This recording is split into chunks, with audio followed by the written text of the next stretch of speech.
Hi guys! How are you mga kababayan? Andito muli ang iyong kaibigan at welcome po kayo sa aking vlog. Orin po ninyo ang aking vlog for today.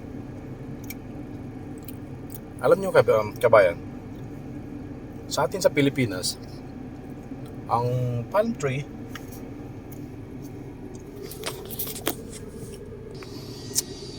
okay, patuloy po tayo. Ating kwentuhan ngayon is yung palm tree sa atin.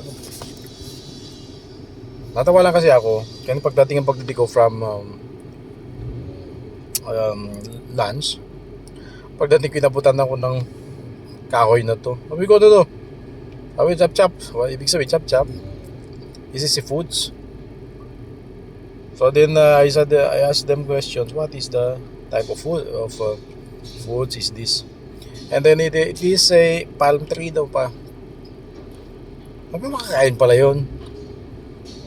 Ang ginagawa daw nila, pagbata pa lang yung bago sumisibol. Yan, hina-harvest daw nila yon. Tapos, pag hina-harvest nila, ibo-boil nila. Pagkatapos ng ibo-boil, yan, binibilad.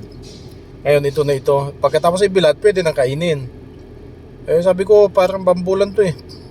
So, sa kanila, ito pala yung nakakain. Napaka-natural. Ano daw sa kanila ito. Sa atin, hindi. Tinatapon lang, nalalaglag nga lang doon sa puno nung palm tree na yun eh. Kaya talagang sa ibang bansa ito eh. Ang nagbigay sa akin ay isang tauhan na Sri Lanka. Yan, boss, take this. This is a good taste. Tinikman ko. Okay naman, tila bakla. Siyempre, baguhan na ako panlasa.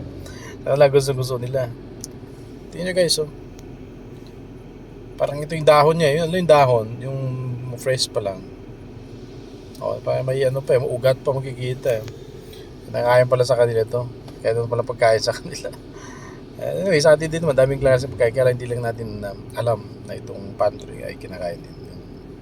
Bagong sibol. So, okay. So, yun lang po aking idea for today.